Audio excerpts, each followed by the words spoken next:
Salut ma gang de vous autres. Hey, merci d'avoir cliqué sur un épisode du Gab Fishing Podcast. C'est vraiment, ça me fait chaud au cœur. Merci beaucoup. J'ai juste une chose à te dire. Ça fait minimum 2 semaines que c'est déjà sorti. C'est déjà en ligne ce que tu viens d'écouter depuis un bon moment. Si tu veux écouter les épisodes de podcast aussitôt qu'ils sont en ligne, allez vous abonner sur la plateforme Patreon. Recherchez Gab Fishing Trip dans la barre de recherche et le tour est joué. Vous n'aurez qu'à cliquer sur les épisodes que vous voulez. Vous pouvez même les télécharger pour les écouter hors ligne. Des invités, des entrevues, des anecdotes, des histoires de pêche, en voulez-vous, vous en aurez. Pour me trouver, c'est Gab Fishing Trip sur Patreon. Je vous attends.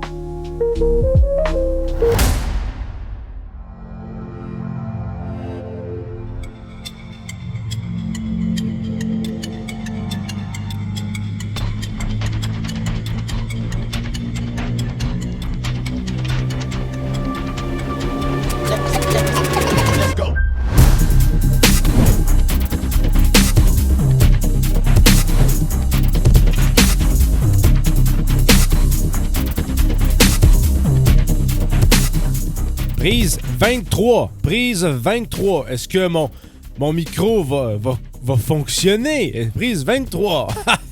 On y va.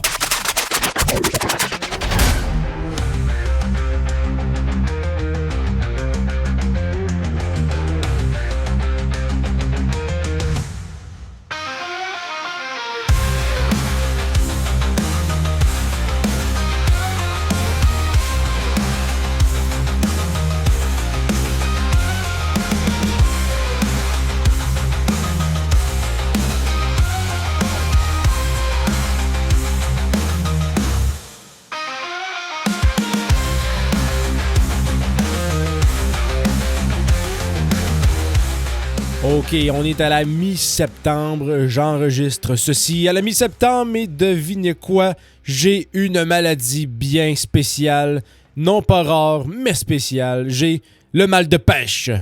Ouais, j'ai le mal de pêche. Ah, ça n'a pas de bon sens. Comment j'ai le mal de pêche? Ça fait quoi? Ça fait à peu près 2 semaines et demie que j'ai pas sorti de canne à pêche, que j'ai fait que réparer mon water. D'ailleurs, mon water, ma salopette de pêche qui avait percé, j'ai mis, 2 patchs à Bessic. Nickel. J'ai reçu mon Aquaseal. J'ai fait le pourtour de la patch juste pour être sûr que tout soit bien colmaté et il n'y a aucun problème, il n'y a pas de fuite. Donc, c'est vraiment une superbe alternative. À la place de calisser ça dans votre vidange, vous pouvez acheter des patchs à Bessic, un tube d'Aquaseal, puis vous pouvez colmater vos fuites sans aucun problème. Même si c'est sur des bottes de caoutchouc, vraiment, c'est à recommander. Fait que là, je me garde le Shogu.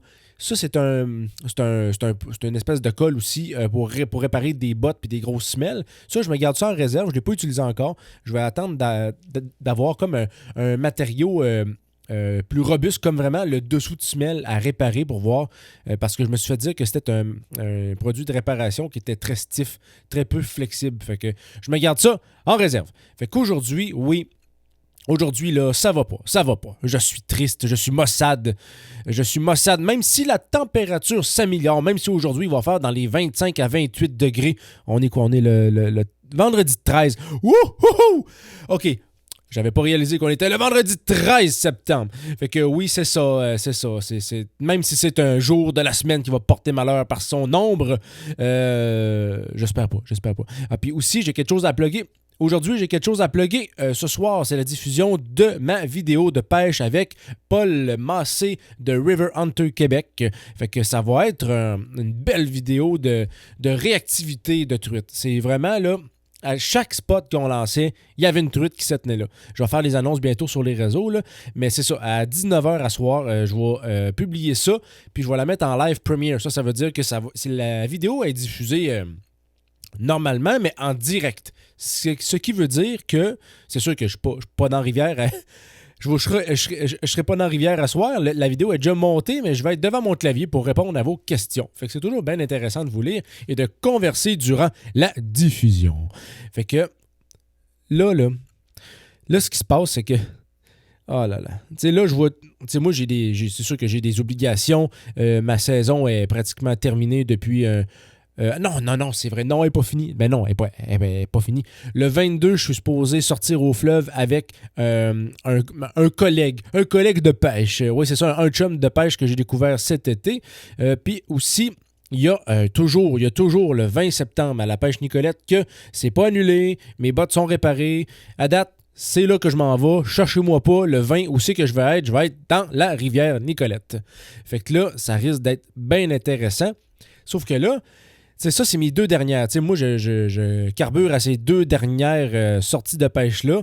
Mais, quand je check les réseaux, là, dans les groupes, là, une dernière pourvoirie, le gars, il sort un quota de 58 millions de truites. C'est sûr qu'il était plusieurs, mais tu as des pêches miraculeuses qui se font encore une fois. En rivière, une petite sortie en rivière, le gars, il te pogne 4 arcs-en-ciel de 12 pouces. Je suis comme, oh boy.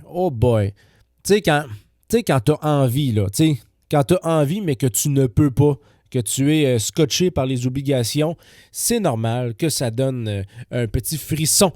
Un petit frisson de je veux sortir malgré les responsabilités, mais il faut que je me concentre, il faut que je me recentre sur ce qui est plus important.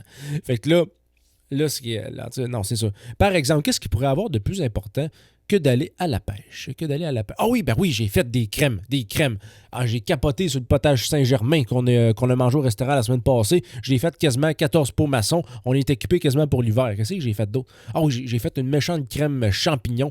Ça se peut-tu quand tu fais cuire tes champignons, là, ça diminue tellement que ça prendrait quasiment 42 8 onces de champignons pour avoir un chaudron complet. Fait que bref, ça, c'est mon petit éditorial sur les champignons. S'il vous plaît, ne perdez pas trop d'eau pendant la cuisson. Ou sinon, pouvez-vous, s'il vous plaît, avoir plus de matière organique que de matière aquatique? Parce que là, vraiment, vous disparaissez dans mon chaudron. Vous disparaissez. C'est pas possible comment que le stock se rétrécit.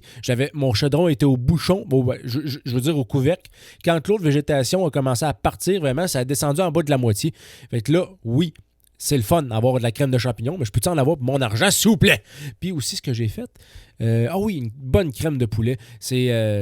C'est ça, c'est une crème de poulet. Fait que c'est ça que j'ai fait. Ça, c'est assez important. On peut prioriser ça. Des fois, quand l'automne arrive, de la petite bouffe, là, quand il commence à faire plus frais, là, ça, c'est vraiment un petit comfort food que je me permets à chaque année, puis je capote. Fait que là, ça, c'est une belle parenthèse. Mais ça, c'est des affaires qui sont importantes. Puis, par exemple, aussi, comment entreposer son stock de plaisance pour l'hiver. Comme là, la prochaine étape, ça va être de faire un petit toit, une extension de toit en arrière du garage pour stocker la roulotte. Parce que là, c'est ça, je veux me faire de la place dans le garage pour les prochaines années. Je veux le rendre plus utilitaire. Là, c'est plus un débarras. Tu sais, on rentre, puis il faut se faufiler. Fait que là, dès que la roulotte va avoir quitté les lieux, ça va être spacieux, même pouvoir s'entraîner. C'est important aussi de s'entraîner, de se tenir en forme, parce que moi, avant, là, ce que je faisais, je m'entraînais, il y a 7-8 ans, là, je m'entraînais 6 à 7 fois par semaine, 2-3 heures. Tu sais, vraiment, j'étais addict, même à la nutrition, puis tu sais, au mindset. Là, tout ça a quitté le navire, plus que la vie d'adulte apparaissait, tu sais, avec une job, les travaux alentours. Tu sais, j'ai réussi à perdre ça de ma routine. Pas que j'ai réussi dans le sens que je suis fier, mais il faut il faut que je trouve un équilibre, mais je peux pas avoir un équilibre constant. Tu sais, je pourrais, par exemple, ce que j'ai pensé, là, c'est de m'entraîner tout l'hiver puis de pêcher tout l'été. Tu sais, ça pourrait être un bon mix. Comme ça entretient mes muscles de l'épaule, mes muscles dorsaux, mes cuisses, mes jambes. Comme ça, je suis prêt à attaquer une rivière et son courant pendant l'été. C'est sûr que là, je vais quand même canceller la pêche en rivière dans les crues. Tu sais, je veux dire, je m'entraîne, mais pas à ce point-là. Là, je suis pas un titan. Là. Fait que, ça s'en va nulle part, cet épisode-là. Ça n'a pas de bon sens. Mais bref, c'est ça. Ben oui, je pense que cet épisode-là est teinté, est tissé et suivi de l'émotion de je ne peux pas aller pêcher, mais je vois tout le monde qui part pêcher. Pour vrai, là, j'ai un de mes chums de pêche, justement, que je vais aller au fleuve avec lui. Lui, il s'en va dans une pourvoirie pêcher de la golden avec de la mouchetée puis de l'arc-en-ciel. C'est vraiment, il y a une pourvoirie vraiment qui ensemence avec de la golden. Pour ceux qui savent pas c'est quoi, on dirait une truite arc-en-ciel, mais pris avec une photo, pris avec le négatif de la photo. Tu sais, on dirait que il y a quoi qui marche pas dans cette truite-là. Elle est jaune avec sa ligne rose. Elle garde sa ligne rose, mais elle est totalement comme jaune-orangé. Vraiment, c'est une beauté de voir ce poisson-là. Puis il y a des pourvoiries qui prennent des ensemencements de cette sorte-là, puis ils ensemencent leur lac avec ça. Fait que, pour vrai, j'ai demandé, ramène-moi des photos. Écoute, ça me prend des idées pour la prochaine saison. Ça serait malade de pêcher de la golden dans un lac. Fait que j'espère qu'il va réussir à pogner quoi, puis que ça va être enivrant pour la prochaine saison. OK. Je sais pas si je vais mettre de la musique.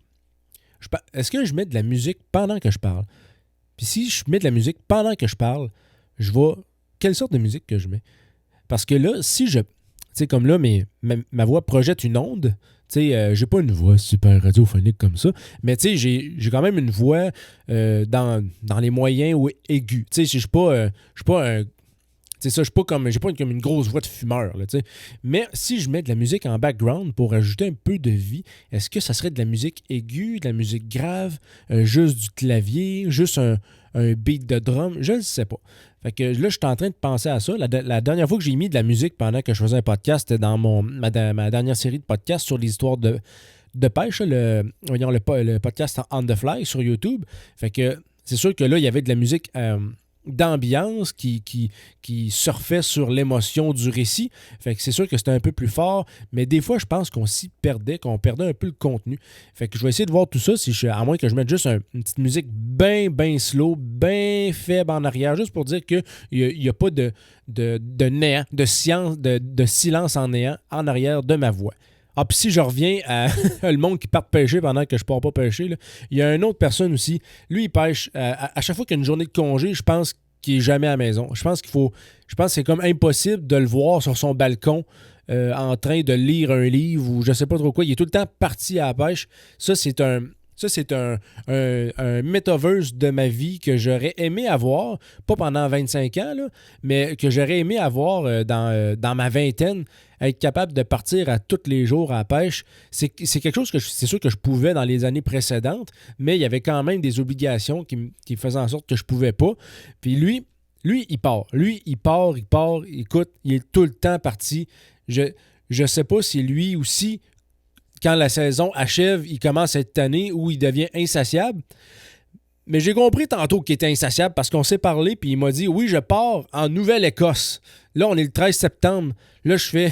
parce qu'avant ça, j'ai dit « Coudon, y a-tu une place? » Parce qu'avant ça, tu sais, j'ai demandé « Là, tu pars encore? » C'est parce que là, la saison est comme finie. C'est quoi les régions qui permettent encore la pêche à la truite? Puis là, il dit « Ouais, c'est en Nouvelle-Écosse. » Fait que là...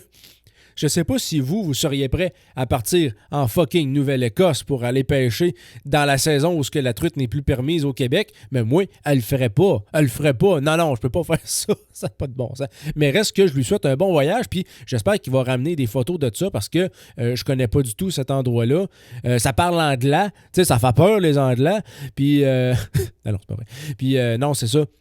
Tout ce que j'entendais, Nouvelle-Écosse, c'était-tu l'île du Prince-Édouard qui pêche le gros thon, là, les espèces de grosses bêtes de 400 livres. Faudrait que je recheck la documentation, là, mais les rivières, je sais même pas à quoi ça ressemble. Faudrait que je google. Fait que, sur ça, je pense qu'on va se laisser là-dessus.